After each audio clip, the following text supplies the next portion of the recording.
किस्सा व्यापारी और दैत्य का। अलिफ लैला। ये कहानियों का एक सिलसिला है, क्रम है, जिसमें आप देखेंगे कि पहली कहानी से दूसरी कहानी कैसे जुड़ी हुई है। इसलिए इस कहानी को पढ़ने के लिए पिछली कहानी का ध्यान में रखना जरूरी होता है। शहरजाद ने कहा, प्राचीन काल में एक अत्यंत धनी व्यापारी बहुत सी वस्तुओं का कारोबार किया करता था। यद्यपि प्रत्येक स्थान पर उसकी कोठियाँ, गुमास्ते और नौकर चाकर रहते थे, तथापि वह स्वयं भी व्यापार के लिए देश विदेश की यात्रा किया करता था। एक बार उसे किसी विशेष कार्य के लिए अन्य स्थान पर जाना पड़ा। वह अकेला घोड़े पर बैठकर चल दिया। गंतव्य स्थान पर खाने पीने को कुछ नहीं मिलता था, इसलिए उसने एक खुर्जी में कुलचे और खजूर भर लिए। काम पूरा होने पर वह वापस लौटा। चौथे दिन सवेरे अपने मार्ग से कुछ दूर सघन वृक्षों के समीप एक निर्मल तड़ाग देखकर उस की विश्राम करने की इच्छा हुई। वह घोड़े से उतरा और तालाब के किनारे बैठकर कुलचे और खजूर खाने लगा। जब पेट भर गया तो उसने जगह साफ करने के लिए खजूरों की गुठलियाँ इधर उधर फेंक दी और आराम करने लगा। इतने में उसे एक महाभयंकर दैत्य अपनी ओर बड़ी सी तलवार खींचे हुए आता दिखाई दिया। पास आकर दैत्य क्रोध से गरज कर बोला, इधर आ, तुझे मारूंगा। व्यापारी उसका भयानक रूप देखकर और गर्जन सुनकर कांपने लगा और बोला, स्वामी, मैंने क्या अपराध किया है कि आप मेरी हत्या कर रहे हैं? दैत्य ने कहा, तूने मेरे पुत्र की हत्या की है, मैं तेरी हत्या करूंगा। व्यापारी ने कहा, मैंने तो आपके पुत्र को देखा भी नहीं, मैंने उसे मारा किस तरह? दैत्य बोला, क्या तू अपना रास्ता छोड़कर इधर नहीं आया? क्या तूने अपनी झोली से निकालकर खजूर नहीं खाए और उनकी गुठलियाँ इधर उधर नहीं फेंकी? व्यापारी ने कहा, आपकी बातें ठीक है, मैंने ऐसा ही किया है। दैत्य ने कहा, जब तो गुठलियाँ फेंक रहा था तो इतनी जोर से फेंक रहा था कि एक गुठली मेरे बेटे की आँख में लगी और बेचारे का उसी समय प्राणांत हो गया। अब मैं तुझे मारूंगा। व्यापारी बोला, स्वामी, मैंने आपके पुत्र को जानबूझकर तो मारा नहीं है, फिर मुझसे जो भूल हो गई है उसके लिए मैं आपके पैरों पर गिरकर क्षमा मांगता हूँ। दैत्य ने कहा, मैं न दया करना जानता हूँ न क्षमा करना, और क्या खुद तुम्हारी शरीयत में नरवध के बदले नरवध की आज्ञा नहीं दी गई है? मैं तुझे मारे बगैर नहीं रहूँगा। यह कहकर दैत्य ने व्यापारी की बाँह पकड़कर उसे पृथ्वी पर गिरा दिया और उसे मारने के लिए तलवार उठाई। व्यापारी अपने स्त्री पुरुषों की याद कर करके विलाप करने लगा, साथ ही ईश्वर और पवित्र आत्माओं की सौगंध दिला दिलाकर दैत्य से अपने प्राणों की भिक्षा मांगने लगा। दैत्य ने यह सोचकर हाथ रोक लिया कि जब यह थक कर हाथ पांव पटकना बंद कर देगा तो इसे मारूंगा, लेकिन व्यापारी ने रोना पीटना बंद ही नहीं किया। अंत में दैत्य ने उससे कहा, तू बेकार ही अपने को और मुझे तंग कर रहा है, तो अगर आंसू की जगह आंखों से खून बहाए तो भी मैं तुझे मार डालूंगा। व्यापारी ने कहा, कितने दुख की बात है कि आपको किसी भांति मुझ पर दया नहीं आती। आप एक दीन निष्पाप मनुष्य को अन्यायपूर्वक मारे डाल रहे हैं और मेरे रोने गिड़गिड़ाने का आप पर कोई प्रभाव नहीं पड़ता। मुझे तो अब भी विश्वास नहीं होता कि आप मुझे मार डालेंगे। दैत्य ने कहा, नहीं, निश्चय ही तुम्हें मार डालूंगा। इतने में सवेरा हो गया। शहरजाद इतनी कहानी कहकर चुप हो गई। उसने सोचा बादशाह के नमाज पढ़ने का समय हो गया है और उसके बाद वह दरबार को जाएगा। दुनियाजाद ने कहा, बहन, यह कितनी अच्छी कहानी थी। शहरजाद बोली, तुम्हें यह कहानी पसंद है? अभी तो कुछ नहीं, आगे तो और भी आश्चर्यप्रद है। तुम सुनोगी तो और भी खुश होगी। अगर बादशाह सलामत ने आज मुझे जीवित रहने दिया और फिर कहानी कहने की अनुमति दी तो कल रात मैं तुम्हें शेष कथा सुनाऊंगी, वरना भगवान के पास चली जाऊंगी। शहरयार को भी यह कहानी बेहद पसंद आई। उसने विचार किया कि जब तक कहानी पूरी न हो जाए शहरजाद को नहीं मरवाना चाहिए। इसलिए उस दिन उसने प्राण दंड देने का इरादा छोड़ दिया। पलंग से उठकर वह नमाज पढ़ने गया और बिस्तर फिर दरबार में जा बैठा। शोक कातर मंत्री भी उपस्थित था। वो अपनी बेटी का भाग्य सोचकर सारी रात न सोया था। वो प्रतीक्षा में था कि शाही हुक्म हो तो मैं अपनी बेटी को ले जाकर जल्लाद के सुपुर्द करूं। किंतु उसे यह देखकर आश्चर्य हुआ कि बादशाह ने यह अत्याचारी आदेश नहीं दिया।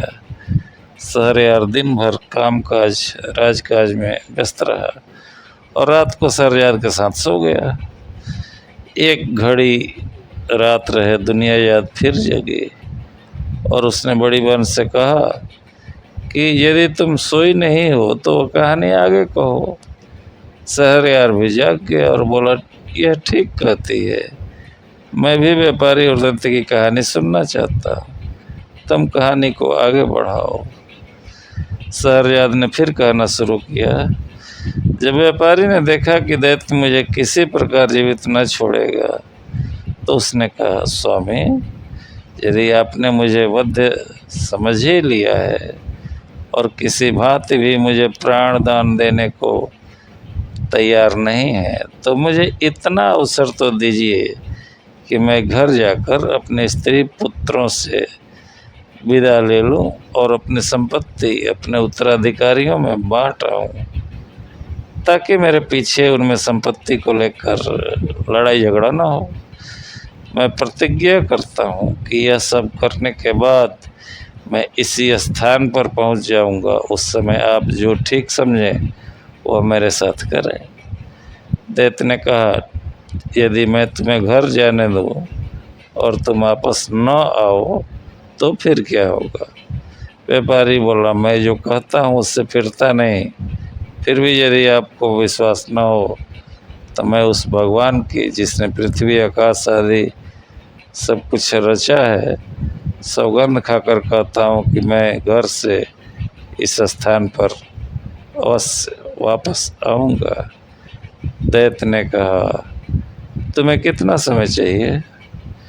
व्यापारी ने कहा, मुझे केवल 1 वर्ष की मोहलत चाहिए जिसमें मैं अपनी सारी जायदाद का प्रबंध करके आऊं और मरते समय मुझे कोई चिंता न रहे। मैं प्रतिज्ञा करता हूं कि वर्षों उपरांत मैं इसी स्थान पर आकर स्वयं को आपके सुपुर्द कर दूंगा। दैत्य ने कहा, अच्छा, मैं तुम्हें 1 वर्ष के लिए जाने दूंगा, किंतु तुम यह प्रतिज्ञा ईश्वर को साक्षी देकर कहो। व्यापारी ने ईश्वर की सौगंध खाकर प्रतिज्ञा दोहराई और दैत्य व्यापारी को उसी तालाब पर छोड़कर अंतर्ध्यान हो गया। व्यापारी अपने घोड़े पर सवार होकर घर को चल दिया। रास्ते में व्यापारी की अजीब हालत रही। कभी तो वह इस बात से प्रसन्न होता कि वह अभी तक जीवित है और कभी 1 वर्ष बाद की निश्चित मृत्यु पर शोकातुर हो उठता।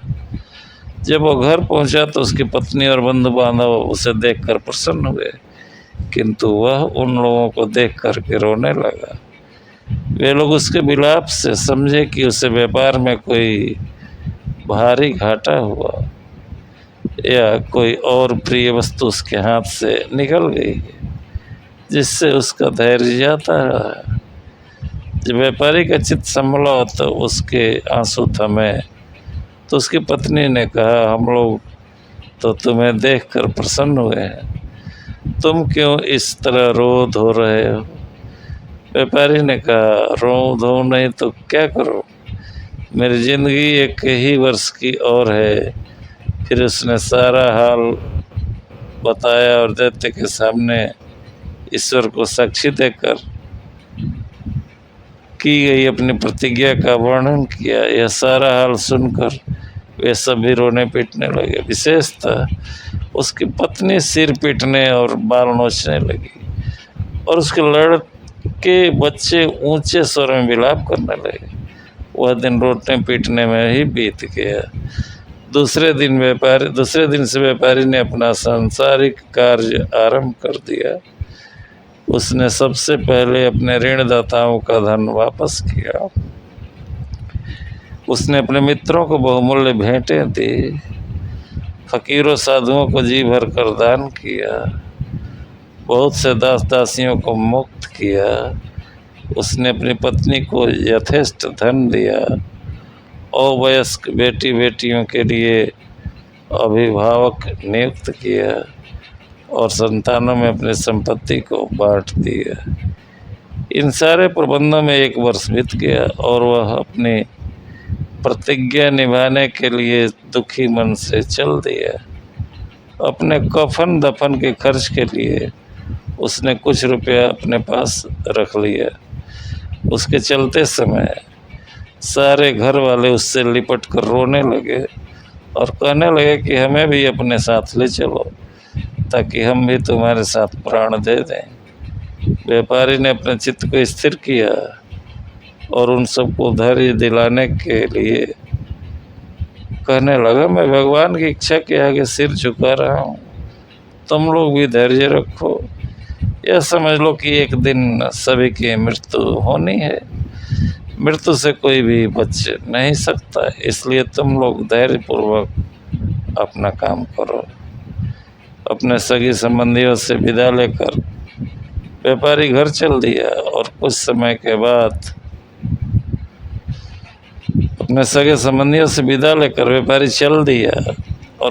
के बाद उस स्थान पर पहुंच गया जहां उसने दैत्य से मिलने को कहा था। वह घोड़े से उतरा और तालाब के किनारे बैठकर दुखी मन से अपने हत्यारे दैत्य की राह देखने लगा। इतने में एक वृद्ध पुरुष एक हिरनी लिए हुए आया और व्यापारी से बोला, तुम इस निर्जन स्थान में कैसे आ गए? क्या तुम नहीं जानते कि बहुत से मनुष्य धोखे से इसे अच्छा विश्राम स्थल समझते हैं और यहाँ आकर दैत्यों के हाथों भांति भांति के दुख पाते हैं? व्यापारी ने कहा, आप ठीक कहते हैं, मैं भी इसी धोखे में पड़कर एक दैत्य का शिकार होने वाला हूँ। यह कहकर उसने बूढ़े को अपना सारा वृत्तांत बता दिया। बूढ़े ने आश्चर्य से कहा, यह तुमने ऐसी बात बताई जैसे संसार में अब तक किसी ने नहीं सुनी होगी। तुमने ईश्वर की जो सौगंध खाई थी उसे पूरा करने में प्राणों की भी चिंता नहीं की। तुम बड़े सत्यवान हो और तुम्हारी सत्य निष्ठा की जितनी प्रशंसा की जाए कम है।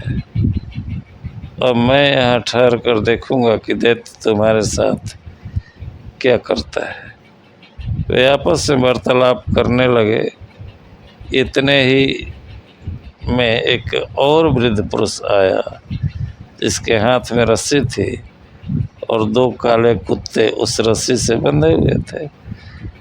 वह उन दोनों से उनका हालचाल पूछने लगा। पहले बूढ़े ने व्यापारी का संपूर्ण वृत्तांत कहा और यह भी कहा कि मैं आगे का हालचाल देखने यहाँ बैठा हूँ। दूसरा बूढ़ा भी यह सब सुनकर आश्चर्यचकित हुआ और वहीं बैठकर दोनों से बातें करने लगा। कुछ समय के उपरांत एक और बूढ़ा एक खच्चर लिए हुए आया और पहले दो बूढ़ों से पूछने लगा कि यह व्यापारी इतना दुखी होकर क्यों बैठा है। दोनों ने उस व्यापारी का पूरा हाल कहा। तीसरे वृद्ध ने वहां ठहरकर इस व्यापारी का अंत देखने की इच्छा प्रकट की, अतएव वो भी वहां बैठ गया। अभी तीसरा बूढ़ा अच्छी तरह सांस भी नहीं ले पाया कि उन चारों व्यक्तियों ने देखा कि उसके सामने जंगल में एक बड़ा गहन धूम्रपुंज उठ रहा है। वह धुएं का बादल उनके समीप आकर गायब हो गए। वे लोग आश्चर्य से आंखें मल ही रहे थे कि एक अत्यंत भयानक दैत्य उपस्थित हो गया। उसके हाथ में तलवार थी और उसने व्यापारी से कहा, उठकर इधर आ, मैं तुझे मारूंगा। तूने मेरे बेटे को मारा है। यह सुनकर व्यापारी और तीनों बूढ़े कांपने लगे और उच्च स्वर में विलाप करने लगे। उन सबके रोने चिल्लाने से जंगल गूंज उठा, किंतु दैत्य व्यापारी को पकड़कर एक और ले ही गया। हिरनी वाले बूढ़े ने कहा, देखा, और वो दो दैत्य के पास पहुंचा दौड़ करके और बोला कि दैत्य महाराज, मैं आपसे कुछ निवेदन करना चाहता हूँ। आप अपने क्रोध पर कुछ देर के लिए संयम रखें। मेरी इच्छा है कि मैं अपनी और इस हिरनी की कहानी आपको सुनाऊं, किंतु कहानी के लिए एक शर्त है। यदि आपको यह कहानी विचित्र लगे और पसंद आ जाए तो आप इस व्यापारी की 1/3 अपराध को क्षमा कर देंगे। दैत्य ने कुछ देर सोच कर कहा, अच्छा, मुझे तुम्हारी शर्त स्वीकार है। कहानी कहो। अब इसी क्रम में अगली कहानी आप पाएंगे। तब तक के लिए धन्यवाद।